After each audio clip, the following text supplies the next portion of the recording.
Hello, and welcome to Egan High School. The purpose of today's flip presentation is to review with you some of the different rules and regulations that we at Egan High School in District 196 feel is important. This presentation will not encompass every rule that resides in the Student Handbook Rights and Responsibilities that was mailed to your home. However, it will encompass many of the more frequently violated and frequently visited rules that we at Egan High School have seen in our past 25 plus years. Like I had mentioned, a copy of the handbook has been mailed to your residence. It also resides on the student webpage at egan.k12.mn.us under the Main Office tab. There you can see a full list of all of the various rules and regulations, and as I had mentioned, this is in addition to the one that was mailed to your home. As we go through this presentation today, some of the rules I simply will just read to you. They're pretty self-explanatory, and just simply making you aware of them we feel is important. Others I may provide you examples for to help maybe clarify what expectations the administrators and teachers here feel you should be able to follow. Verbal, written, or otherwise expressed. Arousing alarm in others through the use of language that is discriminatory, abusive, bullying, threatening, or obscene, including through the use of electronic communication. This rule applies in situations in which students may threaten another student of a possible impending fight. A student may swear at another student, invoking a sense of fear in that student. This can be done face-to-face, through other students, or, as it states, through electronic communication, by posting things on Twitter, Facebook, etc. Actions taken by administration in these situations include suspension and possible expulsion if repetition occurs. False alarms or bomb threat. Intentionally giving a false alarm of a fire, bomb, or other emergency notification system, or tampering with any alarms. Action taken by administration, suspension and/or expulsion. Intent to sell, give, or share. Selling, giving, or sharing, or intending to sell, give, or share alcohol, including through the use of electronic communication, where selling, giving, or sharing is prohibited by Minnesota or federal law. It is important to note that within this rule, there is a sub-rule that is located within the Student Rights and Responsibilities Handbook that not only addresses this rule and its intended intent, which is to sell, give, or share, but also simply the possession or use of alcohol on school grounds. That rule addresses the possessing or the being influenced by the use of alcohol on school grounds. In both situations, first offenses result in a 5 to 10 day suspension with a chemical assessment and eventually could result in expulsion should this behavior continue. Ammunition, mace, or pepper gas possession. Possession of bullets, other projectiles designed to be used in a weapon or material designed to cause pain or injury. Actions taken by administration. 5-day suspension, expulsion if repetition occurs. It should be noted and will be noted on later slides that these rules not only apply within the school but also outside of the school on school grounds. Locations such as the bus as well as at the bus stop are examples of where the rules that we address here will also be applied. Arson. Intentional destruction or damage to school or district buildings or property by fire. Action taken by administration, expulsion, and restitution. Aggravated assault. Committing an assault upon another person with a weapon or device used as a weapon, or an assault which inflicts great bodily harm upon another person. Action taken by administration, expulsion.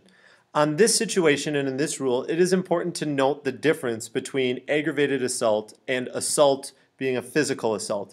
In this situation, what separates a physical assault from here, an aggravated assault, is the use of the weapon, and that's why we underlined it. Using things like nunchucks, or a knife, or a bow staff, or, in extreme situations, a gun. Those are things that would as a result fall under aggravated assault and would also result in us involving the Egan Police Department in this situation. Physical assault. Acting with intent to cause fear in another person of immediate bodily harm or death, or intentionally bullying, inflicting or attempting to inflict bodily harm upon another person. Action taken by administration, 5-day suspension if action is to another student. Expulsion if repetition occurs. Expulsion if action is towards a staff member. As stated in earlier slides, what separates physical assault from aggravated assault Physical assault, you do not have the involvement of a deadly or some sort of a weapon.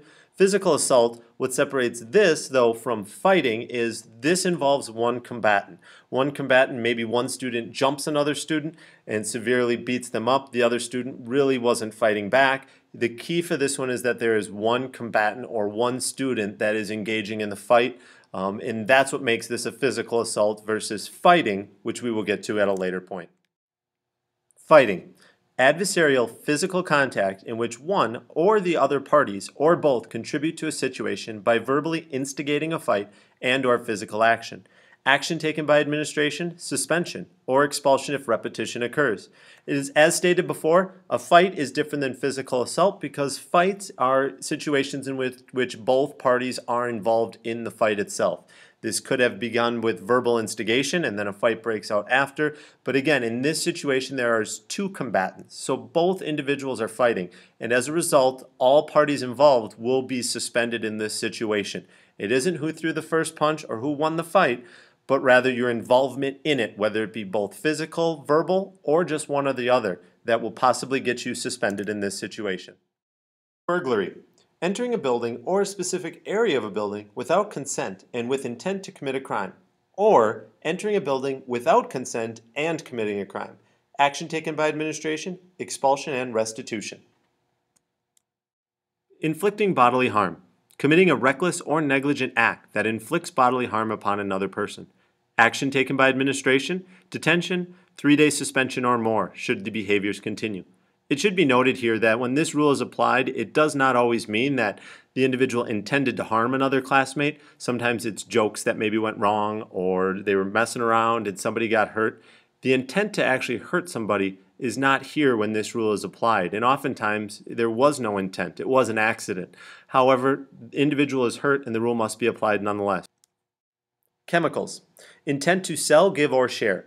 This rule is separate in the student handbook than the alcohol rule that we reviewed earlier. However, it should be noted that basically the two rules are really for the most part pretty similar. However, they do basically hold two separate markers in the actual student handbook, so you can review that for full details on both rules.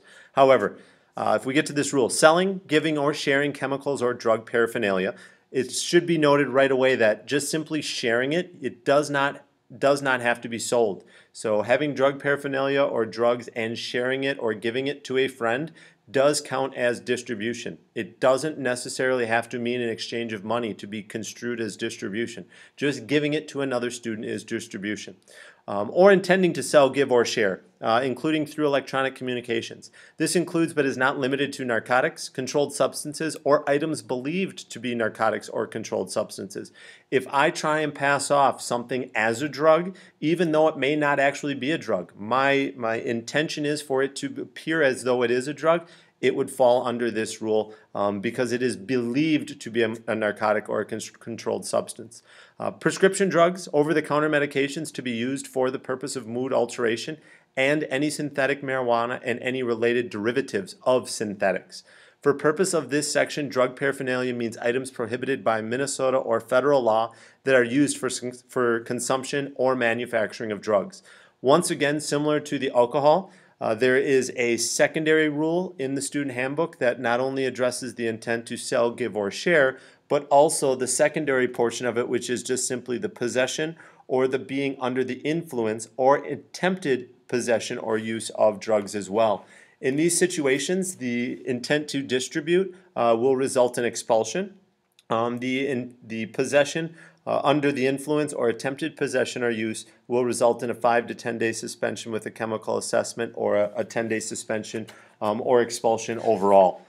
So it really varies if there is intent to actually distribute or if there is just possession or use or being under the influence when this rule is applied. Damage of property, vandalism. Defacing, cutting, or otherwise damaging property that belongs to the school, district, or other students, employees, or others. Actions taken by administration, suspension, expulsion if repetition occurs, restitution applies to each offense. Once again, as referenced earlier, the school bus is just an extension of the school and of school rules. So cutting seats on school buses, defacing or vandalism on a school bus or at a school bus stop, this rule would apply in that situation as well. Dress code. Clothing may not include words or visuals which are lewd, obscene, disruptive, abusive, or discriminatory, or which advertise drugs, alcohol, or tobacco. Other things to note here is, we want you to have shoes on at all times, and that's just a health concern and a health issue for cleanliness. Also, I understand during the holidays like Halloween, you want to wear face masks and you want to dress up. You can't. We need to be able to see your face at all times. That's a security measure more than anything. We need to be able to see who you are and at least be able to recognize and see your face. Actions taken by administrators, warning, and obviously you must change your clothes after the first offense, and possible suspension if repetition or if there's repeated offenses. Driving carelessly or recklessly, driving on school property in such a manner as to endanger persons or property. Basically, guys, in this one, the student lot is a place where you're parking your car. We want to be sure it's safe. We want to be sure that you take care of each other. We understand that you have a car and it's really nice and it goes fast, but let's not see it in the lot. We want to be sure that we're safe at all times. We can pull your permit, we can suspend you, and if the repetition occurs and if the behavior continues, possible expulsion. Next, we have two rules that are seen as somewhat similar, except one does definitely have a much more serious initial consequence. Explosives, possessing or using any compound or mixture, the primary or common purpose of which is to function by explosion with substantially instantaneous release of gas and heat. And this carries in action by the administration of expulsion. Similar to this rule is fireworks and possession or use of fireworks. You can't possess any fireworks, you can't have them, you can't obviously use them in school. Anything that produces a loud sound or the visible effect will fall under this and could result in a suspension or an expulsion if the repetition occurs. Gambling, playing a game of chance for stakes. Action taken by administration, warning on first offense, possible suspensions, and eventual expulsion if repetition occurs. Harassment. Things to note before I get into the actual rule of harassment is that one of the things with harassment is that it's in the eye of the beholder. So in situations where an individual feels they are being harassed, the individual or the harasser oftentimes will feel that they have not harassed another student. Again, it's the student who is receiving the harassment, and if they feel that it is in fact harassment, in that situation, this rule will be applied.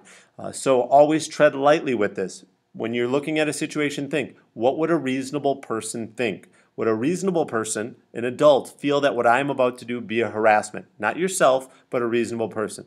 With that being said, harassment in the district and at Egan High School is viewed as participating in or conspiring with others to engage in acts that injure, bully, degrade, intimidate, or disgrace other individuals, including indecent exposure, displaying pornography, and harassing words or actions that negatively impact on an individual or group because of their characteristics, including through the use of electronic communication.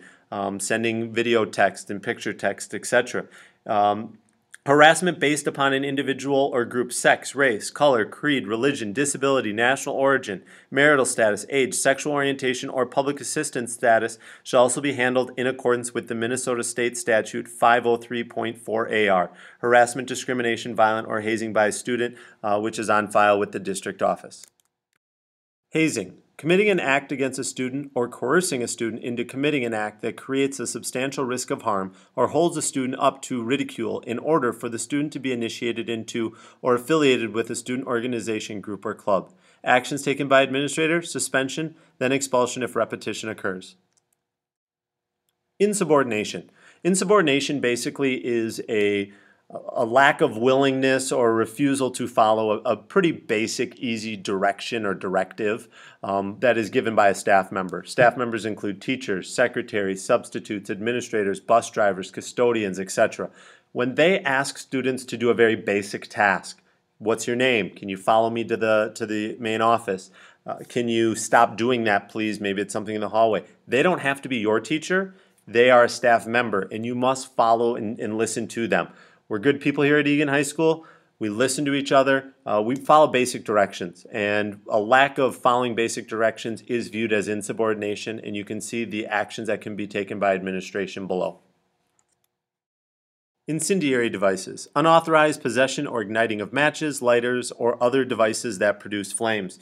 It should also be noted again that in the student handbook that igniting combustibles, whether it be intentionally igniting combustibles, liquids, or other items that cause a disruption or an unsafe environment also fall within this rule and result in suspension and eventual possible expulsion should the behavior continue. Nuisance devices, causing a nuisance with objects that cause distractions such as headphones, laser pointers, digital recordings, and or sharing of those recordings without staff permission is prohibited. Please note here that the use of a camera is prohibited without staff permission, and actions taken by administration would be detention, suspension on a second offense. Things that have been included in the past, things like radios, as stated, laser pointers, cell phones vary by class and for the purpose of the class, but can be viewed as possible nuisance devices. Pornography, possessing, creating, or accessing sexually explicit material, including sexting or through the use of other electronic communication. Please note on this rule that possessing any images that are inappropriate on your phone and then forwarding them to other students could result in this rule being applied to you. Even though maybe an individual willingly sent those images to you, redistributing those images could be seen as using the electronic communication to further pornographic images throughout the building and throughout the school. Actions taken by administration, possible detention, suspension on the second offense. Record or identification falsification. Most frequently, we see this rule applied when students forge parents' names on notes or passes to get out of school, like a doctor's note, and they sign their own parent's name on permission slips, on things of that nature. But understand that possible action by an administrator could be detention or a suspension for a second offense. So be sure when needed, you get the proper signatures. Don't falsify any information. Robbery or extortion. Obtaining property from another person where his or her consent was induced by use of force, threat of force, or under false pretense, including through the use of electronic communication. Simply stealing something or taking something from a person, or taking something from a person where they give it to you, however, the reason that they give it to you is you basically extort them or you threaten to hurt them or do something to them should they not give it to you, is not allowed. Actions taken by administration, 5-day suspension with restitution or possible expulsion if that behavior continues. Theft or knowingly receiving or possessing stolen property. Basically taking another person's items, having stolen items, even an individual who knows somebody stole something, maybe a friend says, "Can you hold this for me?" Holding that item for an individual when you know that it was stolen. You may not have stolen it yourself, but a friend did and you're holding it for them. You are knowingly receiving stolen property. We understand you didn't do it. However, you are helping that crime to be committed and you are preventing justice from being upheld in this situation by possessing that stolen property. You're looking at 3 to 5 day suspensions with restitution and possible expulsion and restitution if repetition occurs. Tobacco. Possessing, using, selling, giving, or sharing tobacco, liquid or electronic cigarettes in district buildings, on district grounds, in district vehicles, or at district events. That means at a football game. That means out on the football fields or on the soccer fields. That means in the wooded areas on the school grounds. It means anywhere on school property, on a bus, at a bus stop. All of those areas are seen as district property. We are a tobacco-free school, and the actions taken by administration begin with suspension. Trespassing, being present in any district facility or portion of a facility when it's closed to the public or when the student does not have the authorization to be there. Understand that oftentimes after the school day is over, we'll ask individuals or students at a certain point that they need to leave the building. At that point, if they're in an unauthorized area that they have already been asked to leave, they will be given a warning. Further warnings may result in being cited with trespassing from the City of Eagan, which means further or future incidents of being in areas on district property that they're not supposed to will incite tickets actually from the City of Eagan's Police Department. Additional actions that can also be taken by administration beyond being cited for trespassing is suspension. Understand that as you graduate, this can also in that situation then once again be brought back up. You are no longer, once you graduate, a student of Eagan High School. If you do choose to come back to visit, you need to go through the correct protocol at the correct time of day. It doesn't mean you show up in the middle of the day. You go through the front desk. They may or may not say this is an appropriate time for you to be here. Or they may say it's okay, sign in, here's a visitor's badge, etc. You need to go through that protocol to avoid your visit being seen as trespassing once you graduate and move beyond Egan High School. Weapon or look-alike weapon possession.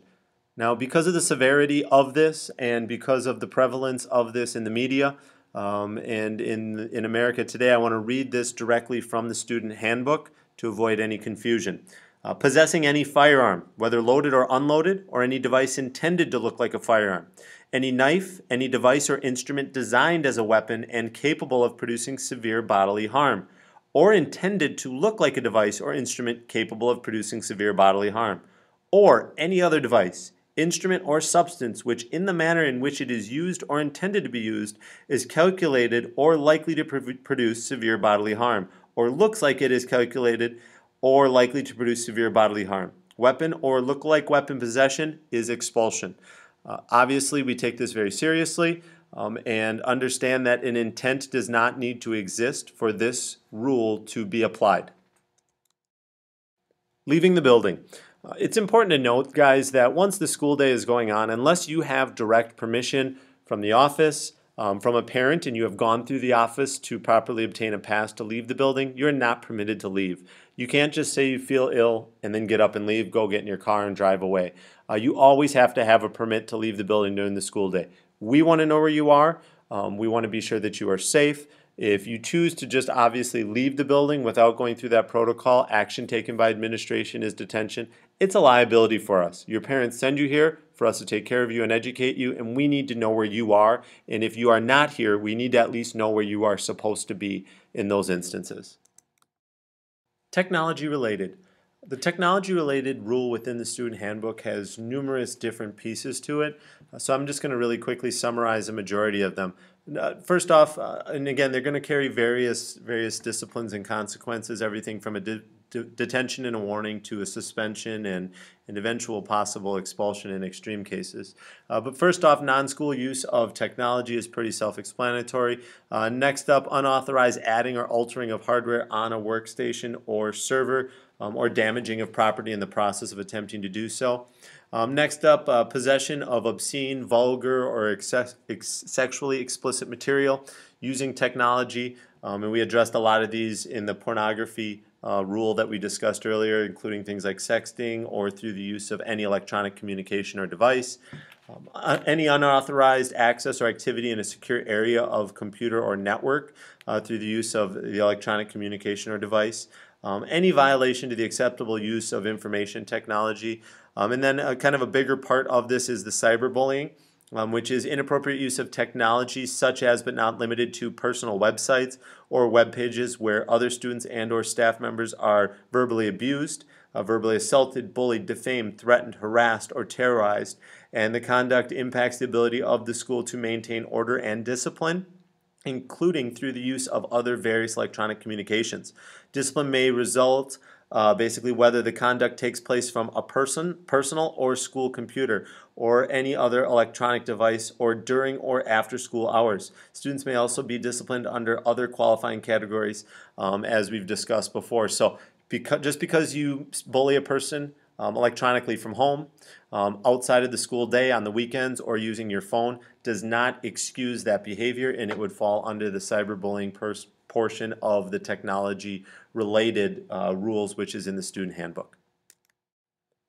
Bullying. Bullying has been in the news quite frequently and has been addressed at the state capitol in St. Paul, and there's current laws and statutes on the books regarding bullying. The district's stance on is that we abide by all of the statutes that have been laid out by the capitol and by the state of Minnesota. Bullying is subject to discipline under a lot of the categories that we have already discussed, but is not limited to the verbal abuse, the physical abuse, the various assaults that we addressed, harassment, cyberbullying, or through the use of other electronic communication.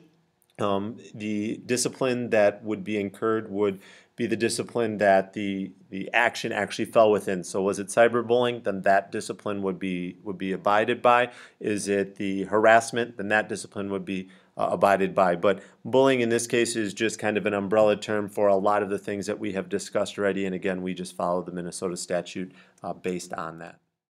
School transportation. A couple things to note with school transportation. Number one, all school rules apply on the bus. They apply at the bus stop. Your school day actually begins not when you enter the building, but if you ride the bus in the morning, when you get to your bus stop, the school rules apply. If you are seen smoking at the bus stop, school rules apply. If you get in a fight at the bus stop, school rules apply. You get the point. That school day will continue all the way through the end of the day when you are walking away from the bus stop. So it's important that you really understand that all of the rules we visited that are in the Student Rights and Responsibility Handbook apply when you're on the bus and at the stop as well as on any school grounds. It is also important to understand that riding the school bus is not a right, it's a privilege. And the school district does reserve the right to take that privilege away. If you are not following school rules on the bus or at the bus stop, they do not have to provide you transportation. So it's important for you to understand that. In addition, obviously there's no eating or drinking on the bus. You can't tamper with any of the safety equipment on the bus. No throwing or shooting or spraying objects or propellants out of the bus or on the bus. No use of nuisance devices on the bus, and there's several other rules that are located in the student handbook, which once again was mailed to your home and is located online as well. Action taken by administration, it depends on the type of infraction, but in the end, they could suspend you, they could expel you, they could simply just take away your right to ride that bus. We felt that it was important to address another issue, even though it's not necessarily a rule, but to make sure that everyone was aware that when you are on school grounds, again, the bus stop, or the school itself, you may be asked to be searched by an administrator. Minnesota state statute gives administrators that authority to search you, provided, however, reasonable suspicion exists. Now, that is a lesser level of standard than probable cause, which is needed by a police officer. So on a school grounds, it actually takes less proof for us to search you than if a police officer were to need to search you out in public. We may search your backpack, we may search your locker, your cell phone, your car, your person, asking you to turn your pockets inside out, take your shoes off, take your socks off, just being sure that you don't have any drugs or weapons or anything like that for safety. Understand if you refuse to consent to a search, the school official may still conduct that search as long as there is reasonable suspicion to justify it. So again, we want to be sure that school is a safe place. You have to come here.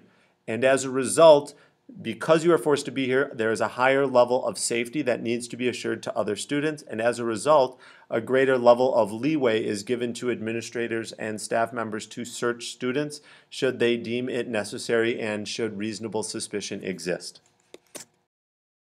I'd like to take this opportunity to thank you. I know that this is long, it isn't exciting, there's a lot of other things we'd rather be doing, but here at the first day, we want to be sure that everybody gets all the rules and gets all the information that they need so everybody starts out on the same level playing field. We have our three administrators here that primarily deal with behavior, Mr. Jameson, Ms. Hedlund, and Mr. Thompson. They want to see you for good things, not for bad things. With that being said, if you need something, they are a great resource to go to. If you have a question, if you're encountering something, they definitely can help you out. Again, we hate to start off this way, but we just want to get everybody the information. We want to officially welcome you here to Eagan High School. We're happy you're here. We're happy you're a Wildcat. We got high expectations, and that's because you guys are great kids. So have a great year, and thank you.